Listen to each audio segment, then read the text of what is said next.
आहेत आपण त्यांच्याशी या संदर्भात चर्चा करूया। रामदासजी, आपलं स्वागत आहे एबीपी माझामध्ये। आता राज ठाकरे आणि मुख्यमंत्री देवेंद्र फडणवीस यांची होणारी भेट, त्यांचं कालच्या निकालांच्या पार्श्वभूमीवर टायमिंग याबद्दल आपली प्रतिक्रिया।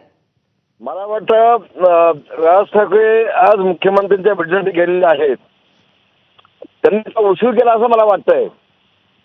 साधारणतः या आधीच मी सांगितलं होतं राज ठाकरेंना की तुम्ही उद्धव ठाकरेंच्या सोबत जाऊ नका, ते संपलेला माणूस आहे। त्यांनी बाळासाहेबांची शिवसेना ही काँग्रेसच्या सोनिया गांधीच्या पायाशी जाऊन घालवलेली आहे। त्यामुळे तुम्ही दोघं एकत्र आलात तरी ठाकरे बंद होऊ शकत नाही, तो काँग्रेस होईल। पण त्यांनी ऐकलं नव्हतं आणि शेवटी काल संबंध देशाला महाराष्ट्राला पाहायला मिळालं।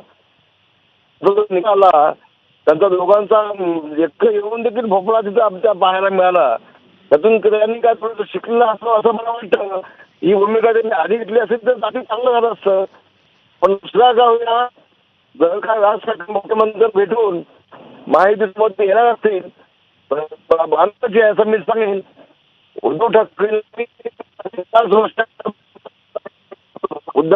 राज ठाकरेंसोबत घेतला होता, त्याच्या बाबत त्यांना असता किंवा की ओलावा, जिव्हाळा, प्रेम, नाही रामदासजी, पण महत्वाचा मुद्दा असा आहे आणि सर्वांनाच पडलेला प्रश्न आहे की नक्की उद्धव ठाकरेंशी राज ठाकरेंचं जमलंय का महायुतीबरोबर राज ठाकरेंचं जमलंय, असा एक मोठा प्रश्न सर्वांना पडतोय आता।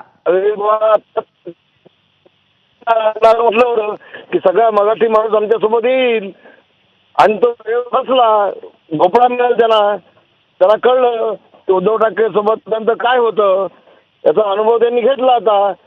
आणि त्यातून जर त्याला जर शालपणा असेल तर ते चांगली गोष्ट आहे ना, काय वाईट आहे, चांगलं आहे। आणि ते करायला होतं कारण उद्धव ठाकरे आता संपलेला माणूस आहे। नक्कीच, धन्यवाद रामदासजी, तुम्ही आपली प्रतिक्रिया आम्हाला दिलीत त्याबद्दल। आणि आता भाजपचे प्रवक्ते नवनाथ बन आपल्या सोबत आहेत। नवनाथ जी, आपलं स्वागत आहे एबीपी माझामध्ये। आणि आता जी घडामोड घडतीये, मुख्यमंत्री